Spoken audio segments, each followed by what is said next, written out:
சரிங்க சார். இப்போ நம்ம வந்து மேஷம் ரிஷபம் பார்த்துட்டோம். இப்போ நம்ம மிதுனத்துக்கு பார்க்கலாம். மிதுன ராசிக்கு அல்லது லக்னத்துக்கு தோஷம் யோகம் எப்படி நம்ம பார்க்கலாம். அதே நேரத்தில் மிதுன ராசி அல்லது லக்னத்துக்கு கர்ம தோஷம் கர்ம வினையை பற்றி கொஞ்சம் எக்ஸ்பிளைன் பண்ணுங்கள் சார்.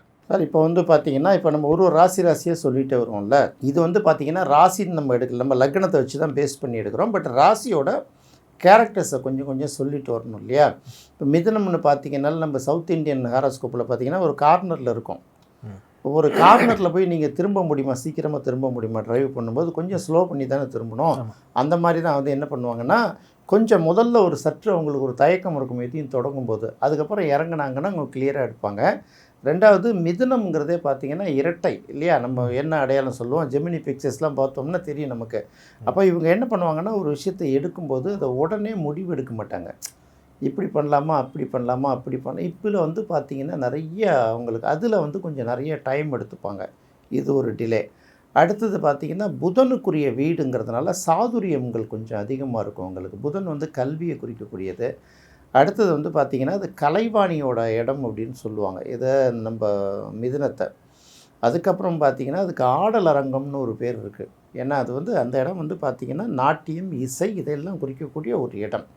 அப்போ சாதாரணமே பார்த்திங்கன்னா உங்களுக்கு மிதுன ராசிக்காரர்களுக்கே பார்த்திங்கன்னா அவங்க வந்து அந்த இசை அந்த மாதிரி ஏதாவது ஒரு துறையில் வந்து அவங்க வந்து நல்லா அதில் எக்ஸ்பர்ட்டாக இருப்பாங்க. அப்படி இல்லைன்னா அதில் வந்து விமர்சிக்கக்கூடிய அளவுக்கு நாலேஜ் இருக்கும். அப்படியும் இல்லையா அதை ரசிக்கிற அளவுக்கு ஒரு தன்மை இருக்கும். எல்லாத்துக்கும் கடந்து அதை கொஞ்சம் கேட்குறாங்க இல்லையா, அந்த மாதிரி ஒரு தன்மை வந்து அவர்களுக்கு இருக்கும். இது வந்து ஜென்ரலாக மிதுன ராசிக்கு சொல்கிறது. இது வந்து பார்த்திங்கன்னா புதனோட வீடுங்கிறதுனால புதன் சம்மந்தப்பட்ட காரகத்துவங்கள் வந்து அவங்களுக்கு ஏற்றமாக இருக்கும்.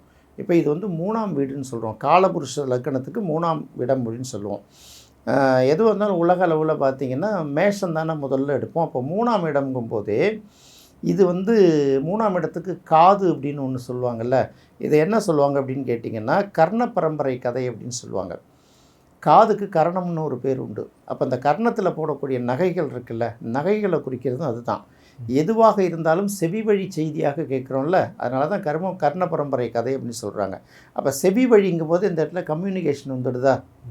அப்போ புதனுங்கிறதே ஒரு கம்யூனிகேஷன். அடுத்தது பார்த்திங்கன்னா ஜோதிட கலையில் வந்து பார்த்திங்கன்னா ஜோதிடம் ஒருத்தவங்களுக்கு நல்லா வரணுன்னா அவங்களுக்கு ஜாதகத்தில் புதன் நல்லா இருக்கணும். இப்படி எல்லாமே பார்த்திங்கன்னா ஒரு பக்கம் ஆடல் பாடல் இது எல்லாத்தையும் தாண்டி எல்லாத்தையும் கடந்து பார்த்திங்கன்னா ஒரு அப்நார்மலான திறமை கம்யூனிகேஷன் எடுத்தோம். அப்போ 2 பிரிவுகளை இணைக்கிறது, மார்க்கெட்டிங் திறமை, இது எல்லாமே பார்த்திங்கன்னா இந்த மிதுனத்துக்கு வந்துடும். அப்போ திரும்புகிற இடம், முட்டு சந்து, அப்புறம் வந்து இது ஆண் பெண் சங்கமத்தை குறிக்கிறதுனால கல்வி பக்கக்கூடிய அந்த சிறு மழலையர் பள்ளிகள், பச்சை பசேல்னு இருக்கக்கூடிய அந்த வீடுகள்லாம் பார்த்திங்கன்னா பூச்செடிகள்லாம் சில இதெல்லாமே வந்து அந்த மிதுன ஆதிக்கம் நிறைந்த இடங்களாக சொல்லுவாங்க. இதை நம்ம எடுத்துக்கணும் அப்படி. பட் இது அப்படியே எல்லா ராசிக்காரர்களுக்கும் பொருந்துமானா பொருந்தாது, எல்லா லக்னக்காரர்களுக்கும் பொருந்துமானாலும் பொருந்தாது. ஆனால் ஒரு சில இடங்கள் மேட்ச் ஆகும். ஒரு சின்ன பார்க்கு கூட இருக்கும் பக்கத்தில், சில வீட்டில் சின்ன அந்த க்ரஷ் இருக்கும், அதுக்கு பக்கத்தில் வீடு இருக்கும். இல்லைன்னா வீட்டில் வந்து செடி இருக்கிற இடமே சின்னதாக தான் இருக்கும், அதில் நிறைய செடி கொடிகளை வச்சு பச்சை பசேல்னு வச்சுருப்பாங்க. இதுக்கு பேர் தான் ராசி காரகத்துவம். இந்த ராசியில் பிறந்துட்டாலே இவங்களுக்கு என்னென்னலாம் இது இருக்குன்னு சொல்கிறாங்கல்ல, அது வந்து தவறு. அப்போ மிதுன லக்னத்தை இப்போ நம்ம எடுப்போம். இப்போ நம்ம லக்னம் தான் ஒன்றுன்னு எடுக்கிறோம் இல்லையா. அப்போ மிதுன லக்னத்துக்கு யோகம் செய்யக்கூடிய கிரகங்கள் என்னென்ன அப்படின்னு எடுக்கணும். முதல்ல ஒரு லக்னாதிபதி புதனை பார்த்தோம்னா, இந்த புதன் வந்து ஆட்சியோ உச்சமோ பெற்றதுன்னா மிதுன லக்னத்தை பொறுத்த வரைக்கும் ஆட்சி உச்சம் பெற்றாலோ மற்ற கேந்திரங்களில் இருந்தாலோ, இப்போ 1, 4, 7, 10 புதன் இருந்தாலே அது வந்து பார்த்திங்கன்னா அதுவே முதல்ல பலனற்று போயிடும், நல்ல பலன்களை கொடுக்காது. நம்ம கேந்திர ஆதிபத்திய தோஷம்னு சொல்லியிருக்கோம். சுபக்கிரகங்களுக்கு கேந்திரங்களில் வந்து அவ்வளோ இது கிடையாது, நல்ல பலன்களை கொடுக்காது. அதுவும் குறிப்பாக உபயலக்கணங்களுக்கு அது இருக்கவே கூடாது அப்படிங்கிறாங்க. அதனால தான் வந்து சுபக்கிரகங்களுக்கு புதனுக்கும் குருவுக்கும் இந்த கேந்திர ஆதிபத்திய தோஷங்கிறது ரொம்ப அதிகங்கிறாங்க. மற்ற இடங்கள்ல இருந்தால் அவ்வளோ பாதிப்பு கிடையாது. 6, 8, 12 மறைஞ்சால் கூட பெரிய பாதிப்பு கிடையாது அப்படிங்கிறாங்க. அடுத்தது இந்த புதன் பகை வீட்டில் இல்லாமல் இருக்கணும். மிதுன லக்னத்துக்கும் பார்த்திங்கன்னா புதனுக்கு நட்பு கிரகங்களான சுக்கிரன், சனியை ஃபஸ்ட்டு எடுக்கிறோம். அப்போ சுக்கிரன் எடுக்கும்போது முதல்ல பார்க்கும்போது இங்கே 5ஆம் அதிபதியும் சுக்கிரன் தான், 12ஆம் அதிபதியும் சுக்கிரன் தானே. அப்போ ஓரளவு சுக்கிரன் சுபக்கிரகமாக எடுத்துக்கலாம் அந்த இடத்துல. அதுக்கப்புறம் பார்த்திங்கன்னா செவ்வாய் எப்படியும் கடுமையான பகை கிரகம் தானே. ஆமாம். அடுத்தது சனி அப்படின்னு பார்க்கும்போது சனி வந்து பாக்கியாதிபதி. மிதுன லக்னத்துக்கு 9ஆம் அதிபதி சனி தானே, 5ஆம் அதிபதி சுக்கிரன் தானே. அப்போ எப்படின்னு பார்த்தீங்கன்னா ஏதாவது ஒரு வகையில் வந்து அந்த 3 கிரகங்களோட தொடர்பும் கிடைச்சிரும். அப்போ இந்த 1, 5, 9ஓட காம்பினேஷன் தான் வந்து இந்த லக்னத்துக்கு யோகத்தை தரக்கூடிய ஒரு கிரகம். அப்போ யோகம் அப்படின்னு பார்த்தீங்கன்னா அது லக்னத்தில் புதன் வந்து கேந்திராதிபத்திய தோஷம் பெறாத புதனாக இருக்கணும். அப்போ மிதுன லக்னமாக இருந்துட்டு எந்த கேந்திரங்கள்லையும் புதன் இல்லாமல் இருக்கணும், பகை வீட்டில் இல்லாமல் இருக்கணும், எங்கே கடகத்தில் இல்லாமல் இருக்கணும். ஃபஸ்ட்டு கண்டிஷன் இப்படி இருந்தால் யோகம். அதுக்கு அடுத்தது சுக்கிரனை பொறுத்த வரையிலும் அது வந்து கடகம் சிம்மத்தில் இல்லாமல் 7ஆம் இடமான பாதகஸ்தானத்துலேயும் இல்லாமல் இருந்ததுன்னா மற்ற எந்த இடத்துல வேணாலும் சுக்கிரன் இருந்ததுக்கெல்லாம் பெரிய மைனஸ் கிடையாது. ஏன்னா கடகத்துலேயும் சிம்மத்துலேயும் சுக்கிரன் வந்து பகை விடு இல்லையா. அதுக்கு அடுத்தது பார்க்கும்போது சாதாரணமாகவே 7ஆம் இடத்துல சுக்கிரன் இருக்கிறது நம்ம என்ன எடுப்போம், காரகோபாவனாஸ்தி அப்படின்னு ஒரு விஷயங்கள் எடுப்போம். பொதுவாக கலத்திரக்காரகன் கலத்திரஸ்தானத்திலே இருக்கிறது நல்லதில்லை. அதுவும் இந்த இடத்துல சொல்லும்போது 7ஆம் இடம் பாதகஸ்தானம் எடுக்கிறதுனால அந்த இடத்துல சுக்கிரன் இருக்கிறதும் சிறப்பு இல்லை. மற்ற எந்த இடத்துல இருந்தாலும் சுக்கிரன் வந்து பெரிய அளவுக்கு பாதிப்பு இல்லை. அதனால தான் இந்த மாதிரி பாதகஸ்தானத்துலேயோ பகைஸ்தானத்துலேயோ சுக்கிரன் இல்லாமல் இருக்கணுங்கிறது அடுத்த கட்டத்தை சொல்கிறது. அதுக்கு அடுத்தது சனி.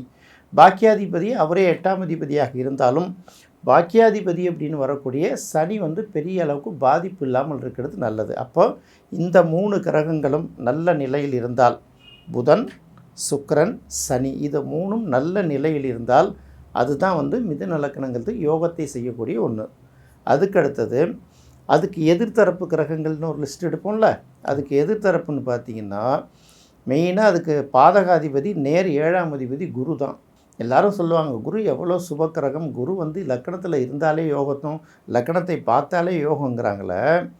இப்போ இந்த குரு வந்து மிதுன லக்கணத்துக்கு பாதகாதிபதி, அவர் லக்கணத்தில் இருந்தால் யோகமா? இல்லை, கிடையாது. கேந்திரங்களில் இருந்தால் பாதிப்பு. அப்போ எந்த லக்கண கேந்திரம் இருந்தாலும் பாதிப்பு.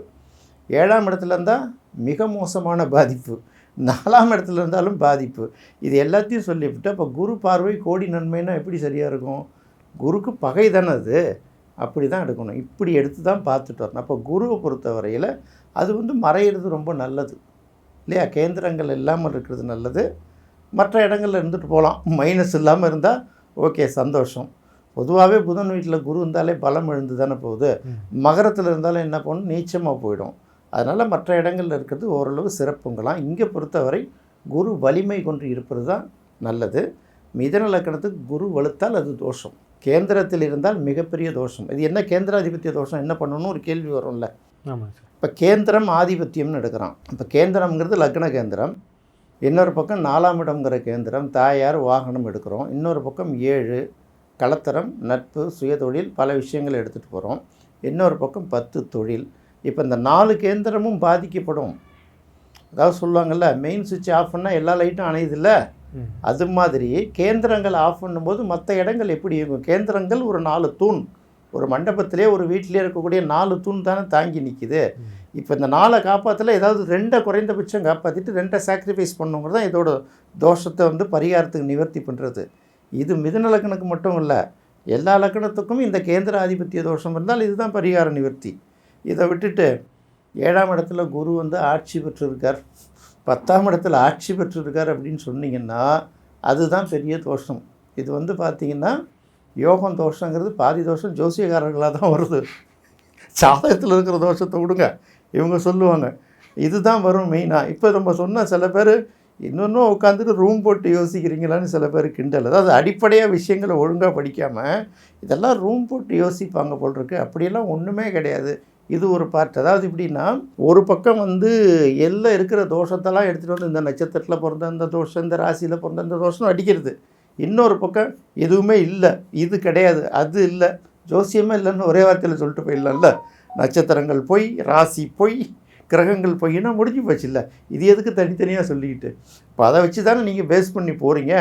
அப்போ எல்லாத்தையும் பார்க்கணும், எது அது எந்தெந்த அளவுக்கு ஒர்க் அவுட் ஆகுதுன்னு பார்க்கணும்ல. இப்படி தான் வந்து உபய லக்கணங்களுக்கும் சரி மிதுன லக்கணத்துக்கும் சரி எது யோகம் எது தோஷங்கிறத பார்க்கும்போது நட்பு கிரகங்கள் எல்லாம் நல்ல நிலைமையில் இருக்கணும். நல்ல நிலைமையில் இருக்குன்னா ஆட்சி உச்சம் பெற்றது மட்டுமே எடுக்கக்கூடாது. மிதுன லக்கணத்தை பொறுத்தவரை புதன் வந்து ஆட்சி பெற்றாலும் உச்சம் பெற்றாலும் கேந்திரங்கள் இருந்தாலும் கெடுதலை தான் செய்வார்.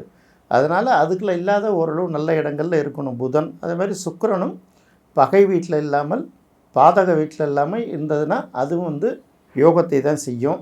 சனி அதே போல் நல்ல இடங்கள்ல இருந்தாலும் யோகத்தை செய்யும். மற்றபடி இந்த பக்கம் இருக்கக்கூடிய குரு, செவ்வாய், சூரியன் இதில் சந்திரனை நம்ம பெருசாக எடுத்துக்க வேண்டிய அவசியம் இல்லை. இந்த 2 கிரகங்களும் குருவும் செவ்வாயும் வந்து கடுமையான நல்ல விஷயங்களை செய்யாது. ஏன்னா ஒரு பக்கம் 6ஆம் அதிபதி இல்லையா, அதனால் பெரிய அளவுக்கு நல்ல பலனை செய்யக்கூடாது. அப்போ இந்த கிரக வரிசை இது 2த்தையும் ஒப்பிட்டு பார்த்து நட்பு கிரகங்கள் எல்லாம் வலிமையோடு இருக்குதா யோகம், பகை கிரகங்கள்லாம் வலிமையோடு இருந்தால் தோஷம். அதுக்கு என்னென்ன பேர் வச்சுக்கணுமோ, தோஷத்துக்கு நிறைய நம்ம ஆட்கள் தோஷத்துக்கு நிறைய சொல்லுவாங்க, யோகத்துக்கும் நிறைய சொல்லுவாங்க. ஒரு கிரகத்துக்கும் இன்னொரு விஷயத்துக்கும் உள்ள தொடர்பு தான் யோகமும் தோஷமும். இதை 2த்தையும் எடுத்துக்கலாம். இப்போ அடுத்தது கர்ம வினை அப்படின்னு எடுத்துட்டிங்கன்னு வச்சுக்கோங்களேன். இதுக்கும் இதுதான் அப்ளை பண்ணணும். சனி வந்து பாக்கியாதிபதியாக இருந்தாலும் இந்த லக்னத்துக்கு கேந்திரத்தில் சனி இருந்தால் அது கர்மதோஷம்தான். அதை தான் எடுக்கணும். அடுத்தது 1, 4, 7, 10 சனி இருந்தாலே கர்மதோஷம்தான். இந்த கர்மதோஷத்துக்கு தான் நம்ம பல விஷயங்கள்லாம் சொல்லிகிட்டே வந்துட்டுருக்கோம். இதை வச்சு தான் கர்ம வினைன்னா என்ன, கர்மதோஷம் என்னன்னு முடிவு பண்ணணும்.